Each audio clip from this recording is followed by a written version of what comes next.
This is the story of a true-life Pinocchio, a doll made so exquisitely that it magically came to life. Suspend your beliefs, sit back, and enjoy the tale.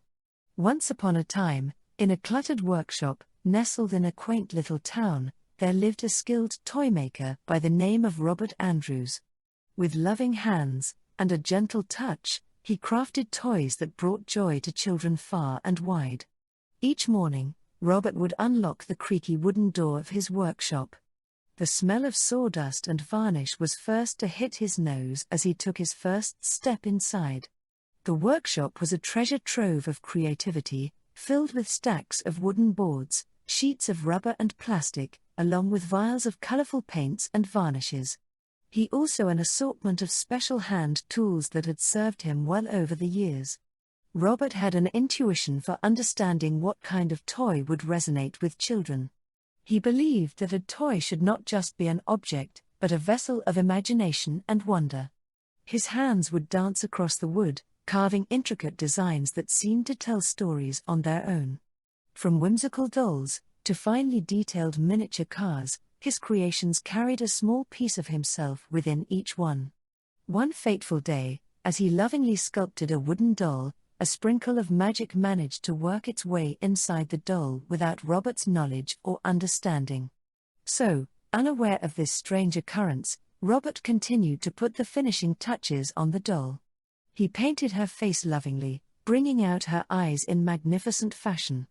With rosy cheeks and red-painted lips, he smiled as he held the doll in his large hands.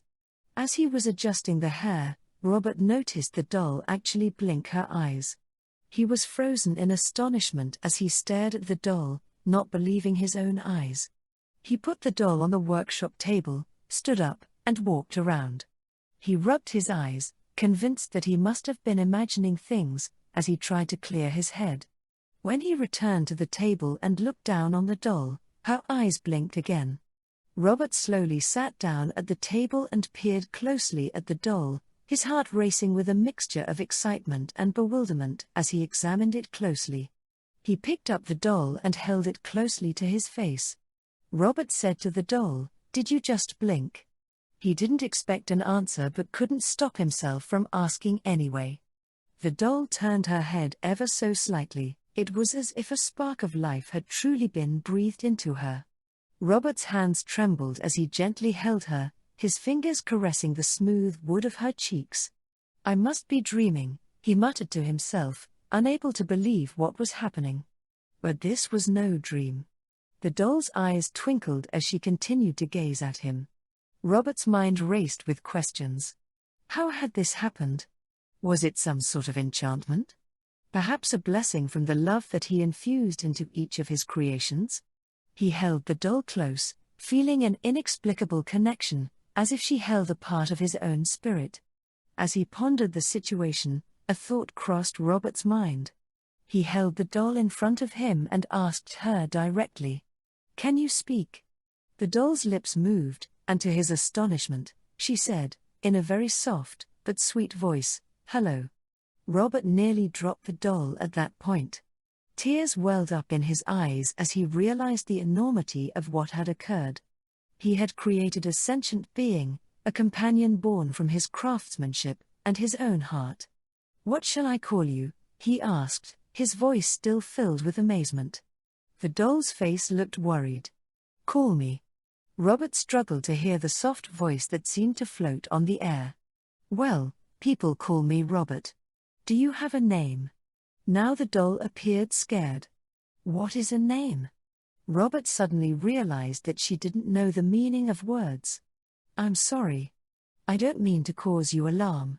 I shall call you Mary, if that's okay," he said. "That was my wife's name before she passed away." The doll smiled and said, "Okay."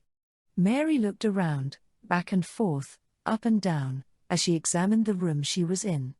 Robert's heart pounded in his chest as he witnessed the miraculous sight before him. The doll looked at him with wide sparkling eyes, filled with wonder and curiosity. The astonishment was too much for Robert as he exclaimed, "I can't believe this. You can talk. You're alive. This is incredible. How is this even possible?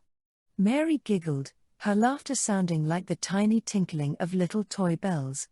Well, I am both amazed and bewildered, Robert said with a huge smile on his face. Robert had crafted Mary with curly brown hair that cascaded to her shoulders, blue eyes that shimmered like sapphires, and red painted lips that made for an incredibly sweet smile. She was exactly 22 inches tall, and came up to Robert's knees, which made her one of his largest creations to date. The one thing that Robert could not do was sew or fashion clothing of any kind. He had Mary in an extra small shirt but wanted to find some outfits for her, if possible. He wasn't sure about sizes for bigger dolls, so he started looking around for someone who could help him. In the meantime, Robert had become a teacher for his new student, Mary. Over the days that followed, he learned more about Mary's personality and the way she interacted with her new surroundings. She would dance around the backyard garden, singing like a whisper and joyfully smiling the entire time. She had boundless enthusiasm and her look of pure joy was infectious. She possessed a heart full of wonder, and reveled in the world around her, absorbing every detail with unwavering curiosity. Yet, Mary's hard wooden exterior remained, a reminder of her humble origins. Robert and the doll named Mary formed a tight bond. They spent a lot of time together as Mary wanted to learn everything she could about this new world of hers. Robert was a patient teacher and was eager to share everything he knew about the world. He would read to her from novels, as well as historical texts, explaining to her the difference between fantasy and reality. He taught her how to use the computer to find out almost everything she wanted to know, and she was a quick learner. Mary was not a human, so she never slept. She also never ate or drank anything. When Robert wasn't available, or when he was sleeping, Mary would read books, watch TV, and use the computer to look around on the internet and watch videos. She swallowed up all the information about the world that she could, and became even more curious in the process. It took a few months before Robert felt that Mary was finally ready to see more of the world. He had a novel idea and went into town to buy a baby buggy. He placed Mary in the buggy and she would remain still as Robert took her on a tour of his village. When people asked, he told them that he was just seasoning the wood on the doll before the chill of winter set in. Mary remained quiet and never moved, although Robert swore he heard a muffled giggle once or twice. Mary longed to visit the town park. She saw a park on the computer once and it looked absolutely gorgeous to her with its luscious green grass and welcoming trees. She wanted to dance with the wind, sing with the birds, and embrace the world as her own personal playground. She was also very interested in meeting some children whose laughs she only heard from afar. Robert preferred to keep her isolated in his workshop, away from the curious and prying eyes of the local townsfolk. He was like a father to her and protection was his ultimate concern. Besides, she loved to play in the backyard garden, so everything seemed well. For now anyway. While looking for someone to help with Mary's clothing needs, Robert found a young girl, by the name of Brenda, who was skilled in the art of sewing and fashion design. She attended one of the local schools in the area and was well known for her creations. Life had been cruel to Brenda, who 3 years earlier, at the tender age of 11 years old, had experienced the devastating loss of her family in a terrible car accident. The grief from losing her loved ones caused her to lose the sparkle in her eyes, and her smile faded as tears replaced it and became a regular companion. As a result of her loss, Brenda struggled emotionally, and the pain she carried made her days challenging to bear. The weight of her sorrow seemed to engulf her, leaving her feeling isolated and without anyone to truly understand her feelings. Despite having a kind and loving foster family, she found it hard to open up to them, believing that they might not fully understand what she was experiencing. That's when she discovered fashion designing. With fashion, Brenda could lose herself in creating and designing the vision she saw in her mind. She put together various fabrics and created works of art that she wore proudly every day. It was therapy for her. But she longed for more. Now at 14 years old, Brenda still grappled with depression, a constant shadow that followed her daily life. However, amidst this darkness, a glimmer of hope appeared when she first spoke with Robert and learned about his special doll named Mary.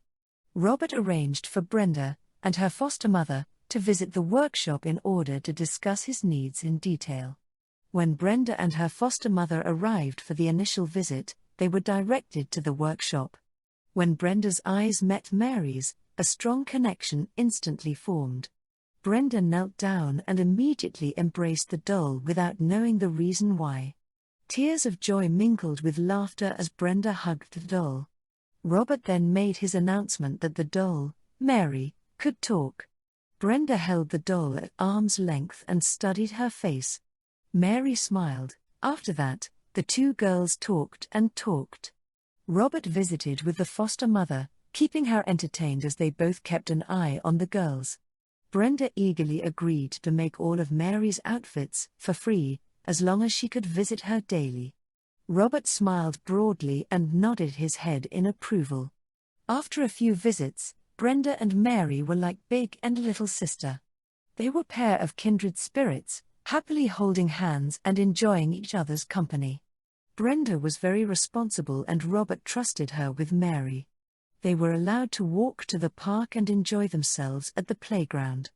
The other children loved it whenever they arrived as they knew that fun was about to begin.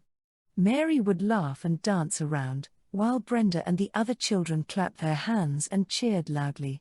Mary squealed with delight as she went down the slide, flew high into the air on the swings, and played with the other kids. Mary absolutely adored her time at the park and never wanted it to end. The two would often sit in the backyard of the workshop, beneath moonlit skies, and talk with each other for hours. Brenda and Mary soon discovered that a special kind of love had entered into their relationship. They found themselves emotionally connected in a very strong, but powerful way. This brought great joy into both of their young lives.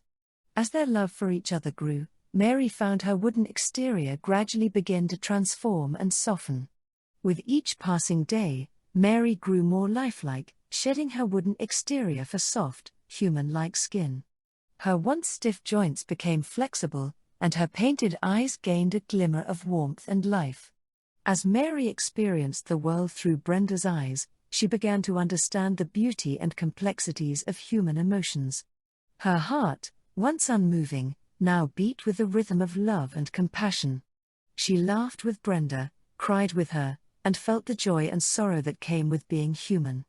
As Mary's transformation progressed, she discovered she could not only feel emotions, but could also experience physical sensations. She savored the touch of another, relishing the excitement she had never known before. The smell of flowers simply overwhelmed her.